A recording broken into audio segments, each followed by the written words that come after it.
الحمد لله الحمد لله الذي هدانا لهذا وما كنا لنهتدي لولا أن هدانا الله نحمده ونستعينه ونستغفره ونؤمن به ونتوكل عليه ونعوذ بالله من شرور أنفسنا ومن سيئات أعمالنا من يهده الله فلا مضل له ومن يضلله فلا هادي له ونشهد أن لا إله إلا الله وحده لا شريك له له الملك وله الحمد يحيي ويميت وهو على كل شيء قدير ونشهد أن محمدا عبده ورسوله أرسله بشيرا ونذيرا بين يدي الساعة من يطع الله ورسوله فقد رشد وإنه لا يضر إلا نفسه ولا يضر الله شيئا أما بعد فيا عباد الله اتقوا الله حق تقاته ولا تموتن إلا وأنتم مسلمون يا أيها الذين آمنوا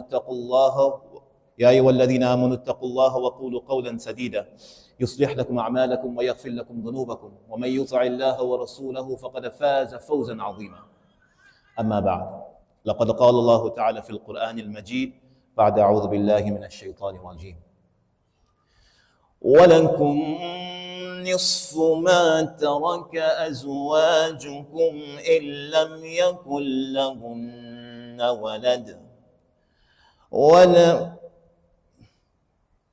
فإن كان لهن ولد فلكم الربع مما تركن من بعد وصية يوصين بها أو دين إلى آخر الآية أو كما قال.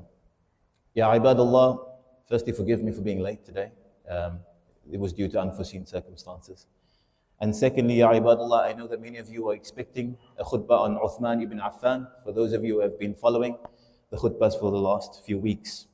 But unfortunately, or fortunately rather, we need to address a more pertinent issue today. But inshallah, next week we will continue with the khutbah of Uthman ibn Affan. And as you've noticed by the Quranic ayah that was recited, it is to do with Mirāth.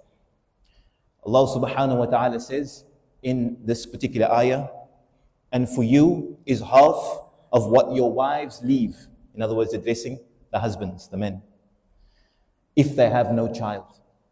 But if they have a child, for you is 1/4 of what they leave after any bequest they may have made, or debt. And then for the wives is 1/4 if they leave no children, and 1/8 if they leave children behind. Now this is an ayah in Surah al-Nisā, verse 12. And there are many like this. Now, today we will be addressing this profound matter of Mirāth, of inheritance. The law of inheritance, as they call it. Now, many think that inheritance is just a fiqh issue. But in this particular ayah and others like it, Allah subhanahu wa ta'ala is telling us something that is very irrefutable, very specific. So, believing in these Quranic fractions becomes not only a fiqh matter, but an āqīdah matter. Is it not so? We must all believe in this, in the 1/4, in the 1/8, in the 6th. For Allah subhanahu wa ta'ala has specified it without exception. And there is no difference of opinion on this whatsoever. So then it is not just a fiqh matter, it is an āqīdah matter as well. Are we in agreement? Yes. Now, we praise Allah Rabbul Izzati wal Jalal for the one who gave us all this wealth. And He made us custodians and guardians over it. But at the end of the day, there are 2 moments in our life when the truth of wealth becomes painfully clear. And the first is when we receive it and we think that it will last forever. And the second is when we leave it behind and realize that it never belonged to us ever. Allah Rabbul Izzati wal Jalal, through His Prophet sallallahu alaihi wasallam, has told us in a sahih narration that you must learn the rules of inheritance and teach it to others, because it is half of all knowledge. It's very profound words. And he goes on to say, it will be the first body of knowledge that will be taken away from my ummah. So the Prophet of Allah sallallahu alaihi wasallam has made it very clear that this is an important matter. Not salah, not zakah, not hijrah, not jihad, but inheritance. The one topic that we avoid at the dinner table. Not because it is complex. It is not complex. It is a little bit of fraction work, a little bit. But because it is uncomfortable. That's all. It is uncomfortable. Now, when this conversation comes up, the reason why it becomes a little bit uncomfortable is because death is spoken about. And death is not something that we would like to speak about. Non-Muslims altogether want to forget it exists completely. But we Muslims cannot do that. We don't have that comfort. 5 times a day we speak to Allah Rabbul Izzati wal Jalal and we are reminded that our death is imminent. So, we cannot postpone this conversation. We cannot neglect this conversation. And whether we like it or not, we live by Allah, not for the bank balance. Allah subhanahu wa ta'ala goes on to say many, many things about Mirāth, which because of the time, I will skip over today, inshallah. And I will go to the things that are most important. One ayah Allah subhanahu wa ta'ala mentions, which makes it very clear why He has specified those fixed shares, why He has taken it unto Himself to determine how you bequeath your estate. And He says, لا تدرون أيهم أقرب لكم نفعا فريضة من الله إن الله كان عليما حكيما. You do not know who or whom among you or among them, Allah subhanahu wa ta'ala says, whether it is your parents or your children, inferring towards parents and children, are nearest to you in benefit or is of greater benefit to you. These fixed shares are imposed by Allah upon you because Allah subhanahu wa ta'ala is all-knowing and Allah is all-wise. Now, Allah has described in complete detail the laws of inheritance. It is the most advanced system of inheritance in the world, ya ibadallah. You and I do not know what is going to happen a minute from now. We do not see the future, but Allah subhanahu wa ta'ala sees generations. We write wills and leave bequests based on what? Based on emotion, based on who we think is going to either benefit the most from the wealth or is going to benefit us if we give them the most wealth. But you do not know, Allah subhanahu wa ta'ala says. It can be your grandson yet to be born who's going to benefit you the most, but you don't know. Allah subhanahu wa ta'ala writes based on absolute truth. And the most terrifying line on the Day of Judgment is how our Prophet sallallahu alaihi wasallam described it when he said, لَتُؤَدُّونَ الْحُقُوقِ إِلَىٰ أَهْلِهَا يَوْمَ الْقِيَامَةِ إِلَىٰ آخِرِهِ. He says that the rights will be restored on the day of resurrection. On the day of standing, all rights will be restored. And then he gives an example. He says, until even the hornless ram, in other words, the ram who does not have a horn, will take its rights from the horned ram. Ya ibadallah, if 2 animals cannot escape justice, what about 2 brothers? What about 2 sisters? What about a wife? What about a mother who gets sidelined because she has enough? Every cent misallocated becomes a debt before Allah.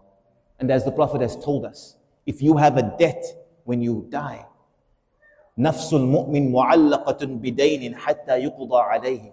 Your soul will be suspended, ya ibadallah, until your debts are paid. In other words, you cannot move forward. You will be held in place until your debts are paid. Whether that is a painful position or not, Allahu a'lam. But you will not move forward.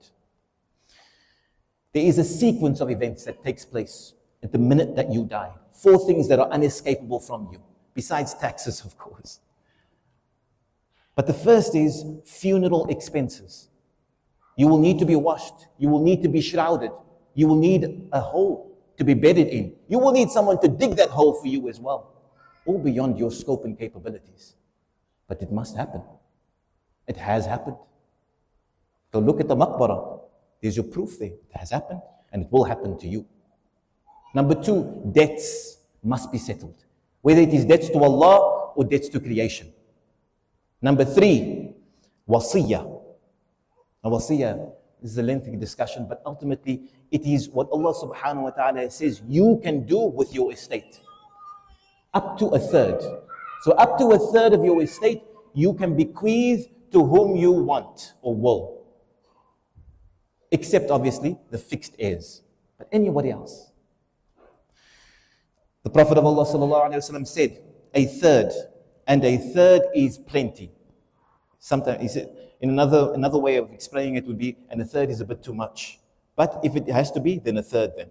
He says, leaving your heirs independent, in other words, not begging, is better than leaving them poor, begging from people. And then after that, then your inheritance is bequeathed to its fixed heirs, its rightful heirs. These are the four things that every person cannot escape. You cannot rewrite what Allah subhanahu wa ta'ala has written. If in this country, if you die without a written will, the state will apply intestate succession upon you.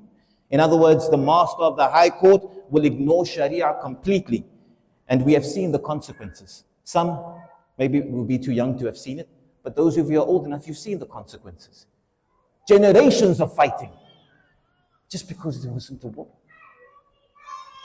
Sorting your estate out, ya ibadallah, it's not paperwork. It is ibadah, it is worship. Your last act of justice that you will ever perform. And when done correctly, if done in the way that Allah subhanahu wa ta'ala has commanded you, then it becomes a sadaqatul jariyah as well for you. For the best dinar that you spend is the dinar that you spend on your family. أقول قولي هذا واستغفر الله لي ولكم ولسائر المسلمين والمسلمات فاستغفروا إنه هو الغفور الرحيم.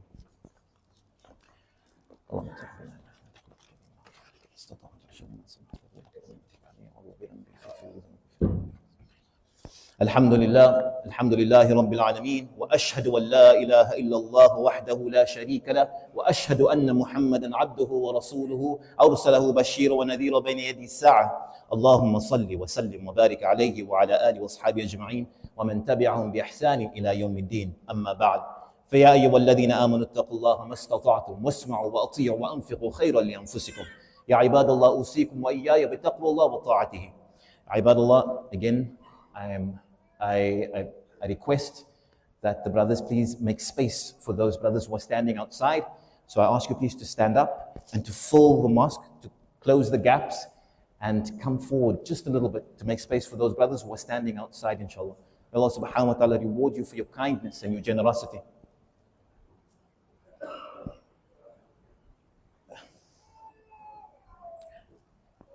Ya ibadallah, the reason why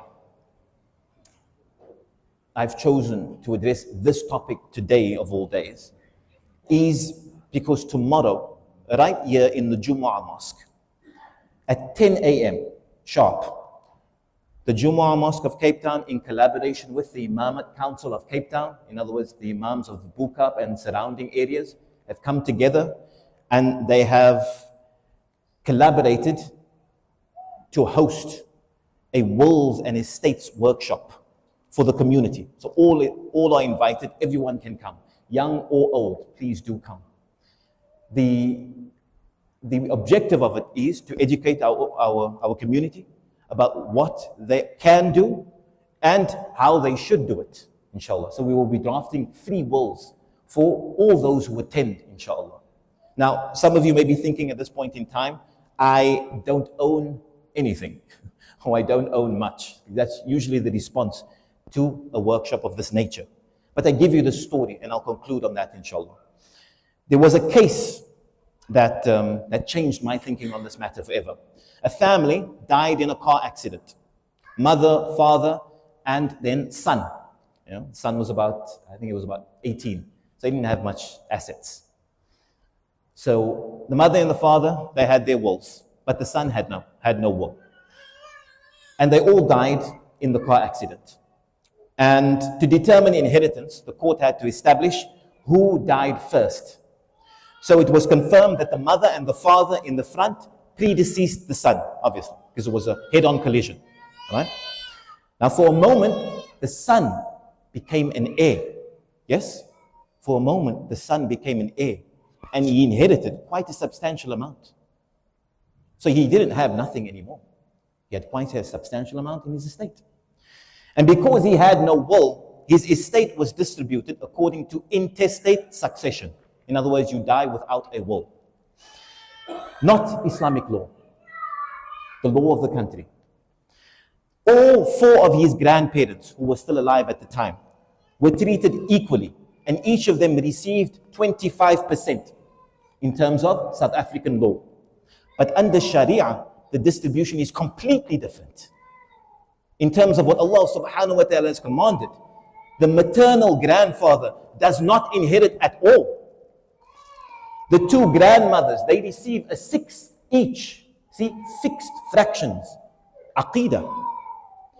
And the paternal grandfather, he receives the residue of the estate as an asaba. A single moment, ya ibadullah, changed everything. That is why the lesson is not about wealth. It is about obedience. A will is not a financial document. It is a statement of iman. It is a statement whereby you tell the world that I am Muslim. So distribute my estate according to the commands of Allah. And I submit to Allah even when I cannot speak. I choose His distribution over my emotions and assumptions. And I want my final act to be that of obedience, not chaos, because that's what comes afterwards, chaos. So ask yourself, if death came suddenly, would you leave behind peace or a problem? And if tomorrow's workshop, ya ibadallah, is free, is accessible, and possibly life-changing, then what excuse remains? Can I inherit from my non-Muslim family? Are usufructs allowed? Can an adopted child inherit from me? Is my Islamic marriage recognized by the Master of the High Court in regards to spousal allowance? How much is estate duty? What is estate duty? Who should I appoint as my executor? Who can sign my will? Ya ibadallah, if a 2-hour workshop can answer some pertinent questions and prevent years of pain, why would we walk away from such mercy? So please, attend. If you do not have your affairs in order, or if you just want to learn more about what is expected of you, then come to the workshop tomorrow. 10 a.m., this mosque. The Imams of Cape Town and surrounds will be here to answer questions and to assist you in drafting your will. We ask Allah Rabbul Izzati wal Jalal to grant us the strength to fulfill every right before we meet Him, to not let us leave behind hardship or injustice for those we love, and to bless our wealth and our families and our final moments. Ameen ya Rabbil Alameen. Inna Allah wa malaikatahu yusalluna ala nabi ya ayyuhalladhina amanu sallu alayhi wa sallimu taslima. Just one announcement, ya ibadallah, forgive me. There will be a shahada after the salah. So if you are able to, please do stay and witness the shahada, inshallah. And then of course we will be serving lunch in the annex next door. اللهم صل وسلم وبارك عليه وعلى آله وصحبه أجمعين وارض اللهم عن الخلفاء الراشدين أبي بكر وعمر وعثمان وعلي وعن أم المؤمنين عائشة التي أمرنا الله أن ندافع عنها في سورة النور وعن سائر الصحابة أجمعين خصوصا الأنصار ومنهم المهاجرين وعن التابعين وتابع التابعين ومن تبعهم بإحسان إلى يوم الدين.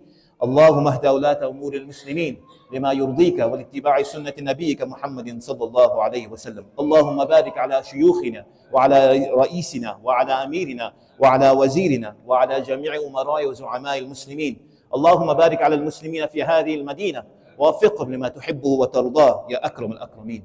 اللهم أعز الإسلام والمسلمين وأذل الشرك والمشركين ودمر أعداءك أعداء الدين خاصة في الغزة يا رب العالمين. عباد الله رحمكم الله، إن الله يأمر بالعدل والإحسان وإيتاء ذي القربى وينهى عن الفحشاء والمنكر والبغي يعظكم لعلكم تذكرون. اذكروا الله يذكركم وادعوه يستجب لكم ولذكر الله أعلى وأولى وأهم وأتم وأكبر والله يعلم ما تصنعون. أقيموا الصلاة.